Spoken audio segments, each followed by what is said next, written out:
হ্যাঁ গো শাশুড়িরা, তোমাদের নিজের চোখের প্রতি একটু বিশ্বাস নেই। যখন তোমার ছেলেকে বিয়ে দেওয়ার টাইম আসে, যখন মেয়ের বাড়িতে মেয়ে দেখতে যাও, তখন তো সব কিছু জেনে আসো। তা সত্ত্বেও বৌমাকে নিয়ে কেন এত অভিযোগ, কেন এত সমস্যা? পারলে তো আতস কাজ দিয়ে দেখে বৌমা নিয়ে আসো, বৌমাকে হাঁটিয়ে দেখাও, পেছন ঘুরে দেখো, সব রকম ভাবে দেখে আসো, সব কিছু জেনে আসো। তা সত্ত্বেও বৌমাকে নিয়ে এত কেন সমস্যা? নিজের চোখের প্রতি কি একটু বিশ্বাস নেই? তুমিই তো পছন্দ করে নিয়ে এসেছিলে। আচ্ছা, তোমরা কি চাও, তুমি কি চাও যে এই 60 বছরের মহিলা যারা অভিজ্ঞতা রয়েছে সবকিছুতে, তেমনি মেয়ে চাও? তাহলে তো বুড়ি ধরে নিয়ে আসতে পারতে। কুচি মেয়েকে নিয়ে এসে তার প্রতি এত টর্চার না করলেই তো পারো। দেখে তো তোমরাই নিয়ে এসছো, আসলে তো তার তো পিন্ডি চটকানো পর্যন্ত থামো না। তার বাপের বাড়ি পিন্ডি চটকাও, তার পিন্ডি চটকাও। হ্যাঁ গো, তোমাদের কি চোখের প্রতি নিজের বিশ্বাস নেই? তোমরা কি কিচ্ছু দেখে আসোনি? তখন কি তোমরা অন্ধ ছিলে?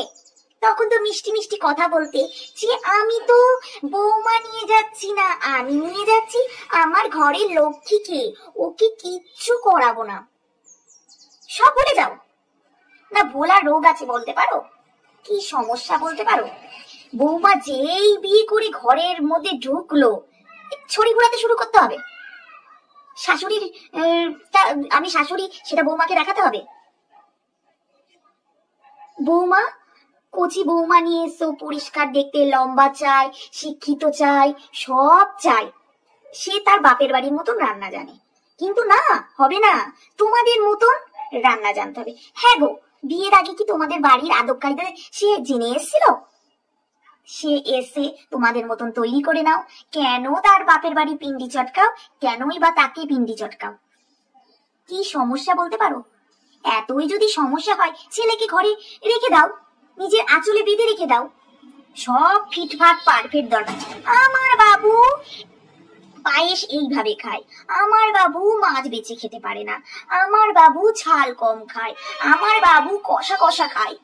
তোমার বাবুই যখন তোমার কোলে রয়েছে, সবকিছু তোমার মতন খাবে, তাহলে বিয়ে কেন দিলে? পরের মেয়েকে যখন নিয়ে এসছো, তার উপরেও একটু ছেড়ে দাও, একটু বিশ্বাস করো। তোমাদের ছেলে যখন তার বউকে ঘুরতে নিয়ে যাবে, এত মরা কান্না কাদার কি আছে? তাহলে বিয়ে দেওয়ার দরকার ছিল না, একদম ছিল না। তার বউকে নিয়ে একটু ঘুরতে যাবে। ওরে বাবু, মাজাটা খুব ব্যথা, একটু গরম জল করে দিবি? ওরে বাবু, শরীরটা খুব খারাপ করছে, একটু পাশে বসবি? শুরু হয়ে গেল। যেই দেখলা বৌমার ছেলে বাইরে ঘুরতে যাবে, শুরু হয়ে গেল। তাহলে কি দরকার ছিল বিয়ে দিয়ার? তুমি তো আতস কাজ দিয়ে বৌমাকে ডেকে নিয়ে এসেছিলে, তখন তো বলনি যে আমি যা যা বলবো, আমার ছেলের সঙ্গে ঘুরতে যেতে দেবো না, যা যা বলবো তাই করতে হবে। করতাম না বিয়ে, কোনো মেয়েই করতো না। তোমাদের সব পারফেক্ট চাই, মানে শাশুড়িগিরিটা দেখাতেই হবে বৌমাদের কাছে। তাহলে ভালো হবে কি করে? অনেক পুরুষ মানুষ বলবে, কেন মা যখন বকে তখন তো রাগ হয় না, যখন শাশুড়ি বকে তখন কেন রাগ হয়? এই যে শোনো ছেলেরা, তাহলে বলি, এই যে মেয়ে যখন তার বাপের বাড়িতে থাকে, তার মা তাকে খাইয়ে দেয়, তোমার মা কি খাইয়ে দিতে পারবে? সেই মেয়েটা 10টা-11টার সময় ঘুম থেকে ওঠে, তোমাদের বাড়িতে যদি 10টা-11টায় ঘুম থেকে উঠে না, কুরুক্ষেত্র হয়ে যাবে, তোমার মা ঝড় তুলে দেবে। তারপরে এই যে ধরে নাও রান্না, মেয়ের মা তার মেয়ের পছন্দ মতন রান্না করে দেয়।